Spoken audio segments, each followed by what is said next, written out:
Ya, Amerika Serikat saat ini tengah menghadapi salah satu musim dingin paling ekstrim dalam sejarah terbaru. Badai salju, hujan es, dan suhu beku melanda 2/3 wilayah timur negara ini. Ratusan ribu warga kehilangan listrik, ribuan penerbangan dibatalkan, aktivitas ekonomi dan mobilitas lumpuh. Presiden Donald Trump menyebut badai ini sebagai peristiwa bersejarah dan telah menetapkan status darurat di sejumlah negara bagian. Di saat yang sama, rak supermarket kosong, warga panik memborong kebutuhan pokok. Lalu, seberapa parah dampak sebenarnya dan seberapa siap Amerika menghadapi krisis ini? Selengkapnya kita bahas dalam Winter Monster, terjang Amerika Serikat. Ya, badai musim dingin dahsyat menyapu Amerika Serikat, membawa kombinasi salju tebal, lalu hujan es, hujan beku, dan juga suhu ekstrim. Dan ini diperkirakan menyapu hingga 2/3 wilayah timur Amerika Serikat. Lebih dari 160 ribu pelanggan listrik kehilangan pasokan, mayoritas terjadi di Louisiana dan juga Texas. Data poweredoutrage.com ini menunjukkan pemadaman terkonsentrasi di wilayah selatan dan juga tenggara Amerika Serikat. Di sektor transportasi dampaknya juga luar biasa.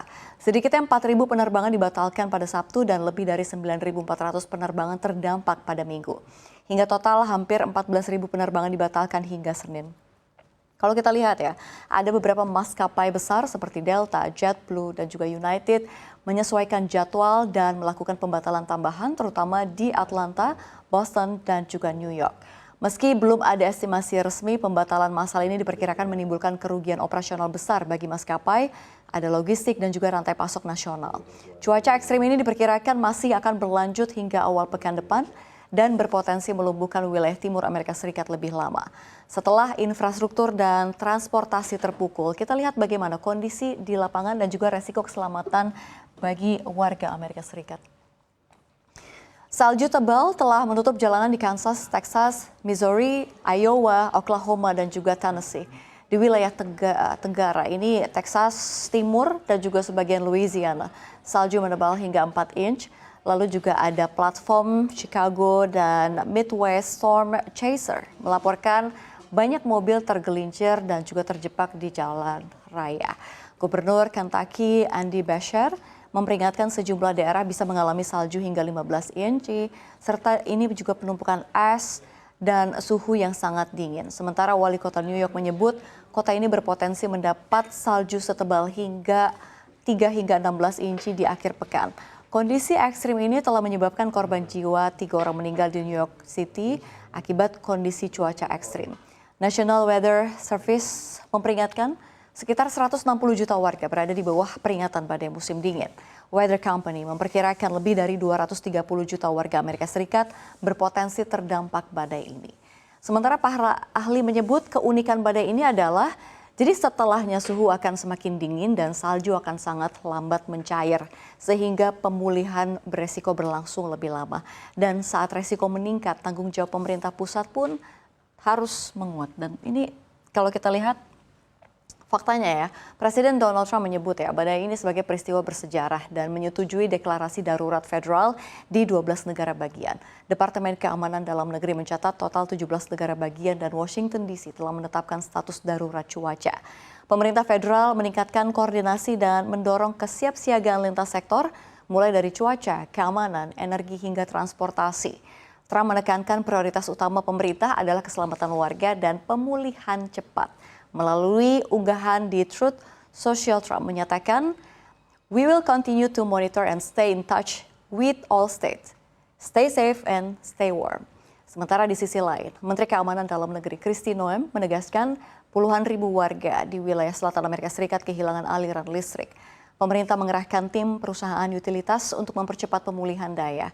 Departemen Energi Amerika Serikat mengeluarkan perintah darurat agar Texas dapat mengaktifkan pembangkit cadangan dan mencegah pemadaman meluas. Operator listrik seperti Dominion Energy memperingatkan badai es kali ini bisa menjadi salah satu yang terbesar dalam sejarah operasional mereka. Dan di titik ini, saat ini pemerintah bergerak di atas, namun ada kecemasan publik juga yang bergerak di bawah. Dan itu terlihat jelas dalam fenomena panic buying. Kita lihat, kepanikan terlihat jelas di Tulsa, Oklahoma setelah wilayah ini masuk dalam peringatan badai musim dingin. Warga menyerbu supermarket dan menimbun kebutuhan pokok. Rak telur kosong, air minum nyaris habis, daging dan sayuran menipis dalam waktu singkat. Salah satu warga Tulsa, ini Lam Williams, mengaku dirinya beruntung sekali nih dapat selusin telur terakhir. Sementara kekhawatiran juga ada di warga lainnya, Roger Miller. Ini menyebut badai ini bisa membuat warga terisolasi selama hampir seminggu. Ancaman jalan licin, lalu salju tebal, pemutusan listrik dan terbatasnya mobilitas memicu aksi borong besar-besaran. Sejumlah retailer dan juga supermarket pun mengeluarkan imbauan agar warganya hanya membeli kebutuhan penting dan makanan tahan lama. Mereka memperingatkan aksi borong berlebihan dapat menyebabkan kelangkaan dan merugikan lansia, serta warga dengan mobilitas terbatas. Para pengamat menyebut panic buying ini bukan hanya soal kebutuhan fisik, tetapi juga soal rasa aman. Saat informasi dipenuhi peringatan bencana dan gambaran krisis, masyarakat ini cenderung mengambil keputusan secara emosional. Fenomena ini kerap muncul dalam setiap krisis besar, baik pandemi, bencana alam, maupun gangguan infrastruktur. Jadi dalam situasi darurat ini, otoritas juga memberikan panduan jelas tentang apa yang perlu disiapkan warga. Kita lihat apa saja kesiapsiagaan dari warga Amerika Serikat. Jadi National Weather Service merekomendasikan warga menyiapkan perlengkapan darurat sejak dini. Antara lain ada makanan tahan lama, air minum, lalu juga obat-obatan yang penting, ada senter, radio portable, dan juga baterai cadangan sebagai standar dasar. Setiap orang dianjurkan menyimpan 1 galon air per hari untuk minimal 3 hari. Warga juga disarankan menyiapkan minuman elektrolit dan es untuk menjaga makanan jika listrik padam. Persiapan lainnya meliputi pengisian data perangkat elektronik, lalu juga menyiapkan bahan bakar pemanas, menyimpan obat rutin, dan memastikan hewan peliharaan aman. Otoritas juga menghimbau warga tidak menimbun berlebihan dan hanya beli kebutuhan penting, serta diminta menghindari perjalanan yang tidak perlu. Dan ini tentu saja harus mengikuti informasi resmi dan mematuhi arahan pemerintah lokal. Pesan utamanya tetap tenang, siap siaga, dan saling menjaga. Otoritas juga mengingatkan pentingnya membangun komunikasi keluarga dan rencana darurat, termasuk menentukan titik kumpul. Ada juga nomor darurat dan kontak penting. Warga diminta saling memantau, terutama lansia dan anak-anak. Dan juga tentu saja penyandang disabilitas. Kesiapsiagaan bukan hanya tanggung jawab individu, tetapi tanggung jawab sosial. Dan fenomena cuaca ekstrim ini ternyata tidak hanya terjadi di Amerika Serikat. Kita lihat di mana aja, ada secara global dan juga tentu saja di Indonesia. Yang pertama kita lihat ada di Afghanistan, terjadi hujan lebat dan juga salju tebal melanda 15 provinsi dan menyebabkan bencana kemanusiaan serius. Sedikitnya ada 61 orang meninggal, 110 orang mengalami luka-luka, 458 rumah rusak, dan juga kalau kita lihat ratusan ternak mati dan ribuan warga terisolasi akibat kerusakan infrastruktur. Kondisi diperparah oleh konflik berkepanjangan, infrastruktur yang rapuh, dan dampak perubahan iklim. Perserikatan Bangsa-Bangsa meluncurkan permohonan dana sebesar 1,7 miliar US dollar untuk membantu hampir 18 juta warga. Bang, kalau kita lihat di Indonesia, di Indonesia ini BMKG memperingatkan cuaca ekstrim masih berlanjut hingga periode 23 hingga 29 Januari. Status awas ditetapkan di DKI Jakarta, lalu juga ada Banten, dan status siaga ada di NTB, NTT, Jawa Timur, Yogyakarta, dan Bali. Khusus di Jakarta, sekitar 1.600 warga tercatat mengungsi akibat banjir dan hujan lebat berkepanjangan. Aktivitas monsun Asia, bibit siklon tropis, dan juga kelembapan udara tinggi terus memperkuat risiko bencana hidrometeorologi. Para pakar iklim menyebut frekuensi cuaca ekstrim terus meningkat dalam 2 dekade terakhir.